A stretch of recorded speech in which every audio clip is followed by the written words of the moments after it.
So as researchers, something we often do is use immense resources to achieve certain capabilities or achieve certain goals. And this is essential to the progress of science or exploration of what is possible. But it sort of creates this unfortunate situation where a tiny, tiny fraction of the world can actually participate in this exploration or can benefit from that technology. And something that motivates me and what gets me really excited about my research is when I see simple opportunities to drastically change that distribution and make the technology accessible to a much wider percentage of the population. And I'm going to show you two videos that have gotten a lot of attention recently that I think embody this philosophy. And they actually use the Nintendo Wii Remote. Now, for those of you who aren't familiar with this device, it's a $40 video game controller. And it's mostly advertised for its motion sensing capability, so you can swing a tennis racket or hit a baseball bat. But what actually interests me a lot more is the fact that in the tip of each controller is a relatively high-performing infrared camera. And I'm going to show you two demos of why this is useful. So here I have my computer set up with a projector, and I have a Wii Remote sitting on top of it. And if, for example, if you're in a school that doesn't have a lot of money, which is probably a lot of schools, or if you're in an office environment and you want an interactive whiteboard, normally these cost about $2,000 to $3,000. So what I'm going to show you how to do it is how to create one with a Wii Remote. Now, this requires another piece of hardware, which is this infrared pen. You can probably make this yourself for about $5 with a quick trip of a Radio Shack.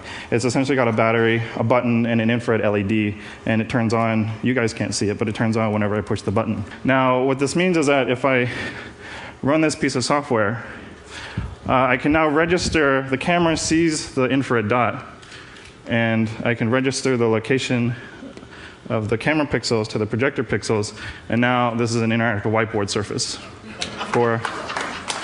So for about $50 of hardware, you can have your own whiteboard.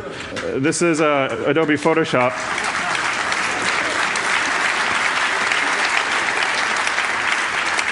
Thank you. Now, the software for this I've actually put on my website and have let people download it for free. In the 3 months that this project has been public, it's been downloaded over 500,000 times. So teachers and students all around the world are already using this.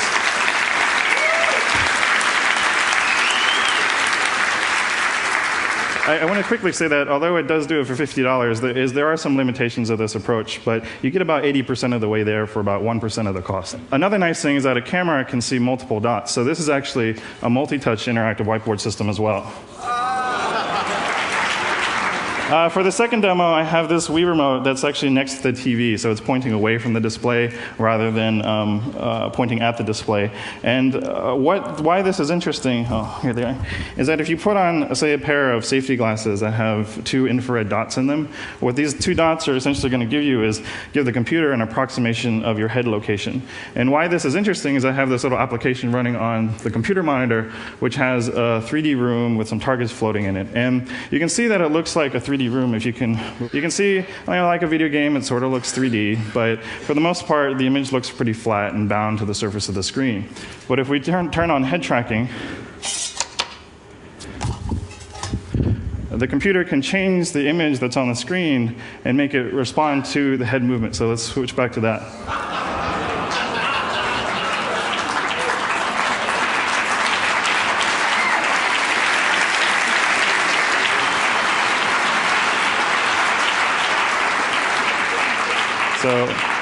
So this has actually been a little bit startling to the game development community. Because this is about $10 of additional hardware if you already have a Nintendo Wii. So I'm looking forward to seeing some games with it. And actually, Lewis Castle, sitting down there, last week announced that Electronic Arts, one of the largest game publishers, is releasing a game in May that has a little Easter egg feature for supporting this type of head tracking. So in less than 5 months, it went from a prototype in my lab to a major commercial product.